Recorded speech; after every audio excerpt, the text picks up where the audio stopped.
BBA, BCA, BCom computer కోర్సులో 100% placement లభించే ఏకైక డిగ్రీ కాలేజ్ కూకట్పల్లిలోని i3 డిగ్రీ కాలేజ్ 8367215215.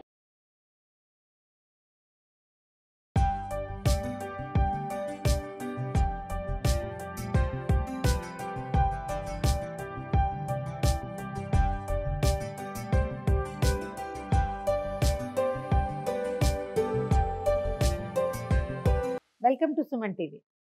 ఇవాళ ఒక సింపుల్ పచ్చడి చేసుకుందామండి. యాక్చువల్గా పచ్చడి అనడానికి వీల్లేదు, దీన్ని పూర్తిగా ఊరగాయ అనడానికి కూడా వీల్లేదు. ఎండాకాలం ఈ మనకి ఉగాది పండగ వెళ్ళేసరికల్లా ఇంత నుంచి అంతంత దాకా మామిడికాయలు వచ్చేస్తుంటాయి. మనం పూర్తిగా ముదిరితే కానీ ఆవకాయ మాగాయ ముక్కల పచ్చళ్ళు అవి పెట్టుకోలేం కదా. తొలి కాలంలో మొదట వచ్చే మామిడికాయలతోటి పెట్టుకునే చిన్న సింపుల్ పచ్చడి 2-3 రోజులు ఉంటుంది. ఫ్రెష్గా మంచి వాసన వేస్తుంది, గుమగుమలాడుతుంది. అయితే మామిడికాయ పచ్చడి తినంగానే వేడి చేస్తుందని భావిస్తాము. ఈ పచ్చడితోటి వేడేం చేయదండి, సలవ చేసే మెంతులతోటి ఈ పచ్చడి చేసుకుంటాం. మెంతి ముక్కలు అంటారు, మెంతి బద్దలు అంటారు, ఒక్కొక్కళ్ళు ఒక్కో రకంగా పిలుస్తారు.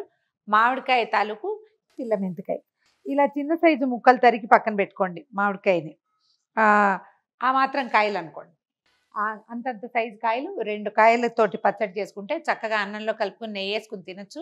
పెరుగన్నంలో నలుచుకోవడానికి మహా బాగుంటాయి. పప్పులో నలుచుకోవడానికి కూడా ముద్దపప్పు పక్కన మెంతి బద్దలు ఎక్సలెంట్ రుచిగా ఉంటుంది. అలవాటు ఉన్న వాళ్ళు వాళ్ళ పద్ధతి ప్రకారం చేసుకుంటారు. కొత్తగా చేసేవాళ్ళు దీన్ని ట్రై చేయండి.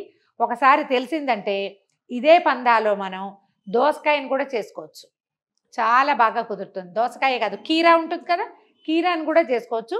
సింపుల్ అండ్ ఈజీయే. చూద్దాం ఎలాగో. మామిడికాయ ముక్కలు తరిగి పక్కన పెట్టుకున్నాము. ఒక చిన్న మూకుడు ఒకటి పెట్టుకోండి. దీనికంత చాలా నూనె అక్కర్లేదండి, నువ్వుల నూనె ప్రిఫరబుల్లీ. నువ్వుల నూనె వేస్తేనే పచ్చడి రుచిగా ఉంటుంది. ఓ 2 స్పూన్లు నూనె వేయండి. ఈ నూనె కాగాక ఒక 2 స్పూన్ల మెంతులు వేయండి.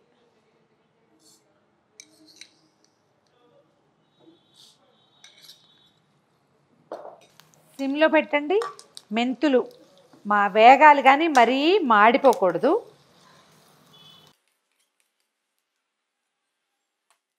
మెంతులు ఒక మాదిరిగా వేగగానే ఓ స్పూను ఆవాలు వేసేయండి. ఆవాలకి కొంచెం వేపు ఎక్కువ పడుతుంది, అందుకని కొంచెం ముందే వేసుకోవాలని చెప్తారు.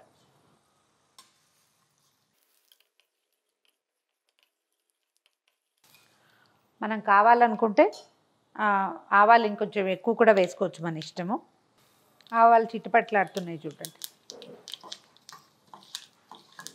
మెంతులు కూడా ముదురు రంగు వేపు వచ్చేసింది. ఇప్పుడు ఒక స్పూను మినపప్పు వేద్దాం. పచ్చడికి కొంచెం బైండింగ్ వస్తుంది అనమాట, బాగుంటుంది. వాసన కూడా చాలా బాగుంటుంది.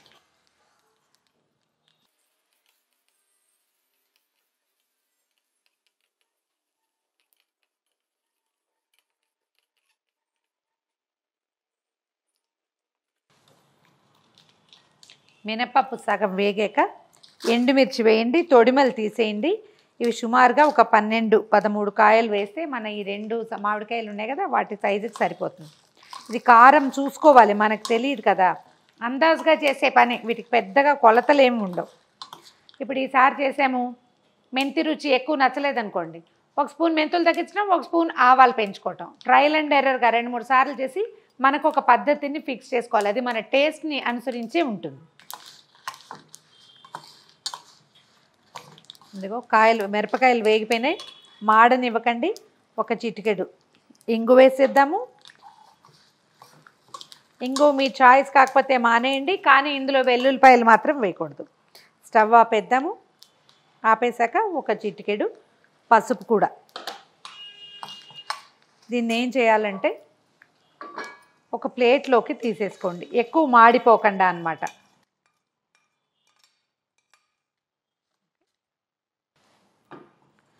చల్లారనివ్వటం, ఈ పోపు మొత్తాన్ని గ్రైండ్ చేయటం, దీనికి సరిపడా ఉప్పు వేయటం. చల్లారాక గ్రైండ్ చేద్దాం.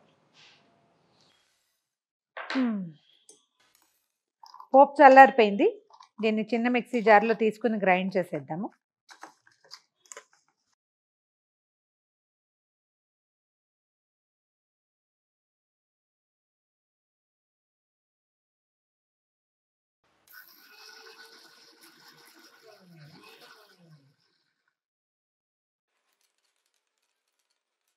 మెత్తగా పట్టేసేయండి దీన్ని.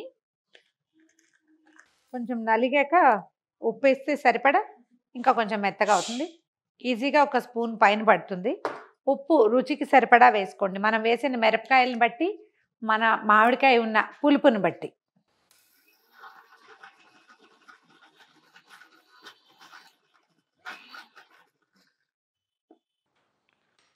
మామిడికాయ ముక్కలను బౌల్లో తీసుకోండి.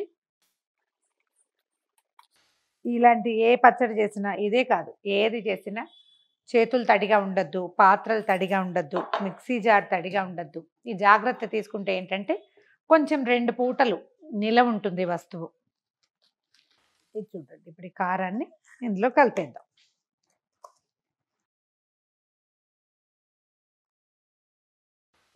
ఇది మన ఆవకాయలాగా వాటిలాగా ఎర్రగా ఉండదు, ఎందుకంటే మనం ఎండుమిర్చి వేయించి వేసాం కదా. ఎర్రగా ఉండదు, డిఫరెంట్ వాసన వస్తుంది, మంచి రుచిగా ఉంటుంది. మనం మొత్తం మెంతిపిండిని గ్రైండ్ చేసిన కారాన్ని ముక్కల్లో కలిపేద్దాం. ఇప్పుడు తడి పొడిగా కనపడుతున్నాయా? ఒక గంట పోతే ఈ ఉప్పు తగిలేసరికల్లా ఈ మామిడికాయ ముక్కలులోంచి తడి వచ్చేస్తుంది బయటికి. పచ్చడి ఇలా ముక్కల్లా కాకుండా గుజ్జులా కనపడుతుంది. మీకు కావాలంటే ఆయిల్ ఎక్కువ ఉండటం మీ చాయిస్ అయితే. నాది కాదండి, నేను అంతంత నూనె వేయను, పచ్చడే కదా దీనికి ఎందుకు అనిపిస్తుంది. కొంచెం నూనె కాచి ఒక చిటికెడు ఇంగు వేసుకోండి, కరివేపాకు కూడా వేసుకొని దీని మీద తాలింపు పెట్టుకోవచ్చు. నా పద్ధతి కాదు, చాయిస్ కావాలంటే చేసుకోవచ్చు. రెడీగా ఉంది. 1 గంట తర్వాత మీరు వడ్డించేసేయచ్చు. ఒక 4-5 రోజులు చక్కగా నిలవ ఉంటాయి. మీరు జాగ్రత్త వహించాల్సింది ఏంటంటే మామిడికాయ శుభ్రంగా తుడిచి ముక్కలు తరగటం, మిక్సీ జారు అవి తడిగా లేకుండా ఉంటే 5 డేస్ దాకా వస్తువు పాడవదు అసలు. ఉప్పు సరిపడా ఉండేలాగా మాత్రం చూసుకోండి. మన మెంతి ముక్కలు రెడీ టు సర్వ్. ట్రై చేసి చూడండి. ఈ వీడియో కనుక మీకు నచ్చినట్లయితే లైక్ చేయండి, షేర్ చేయండి.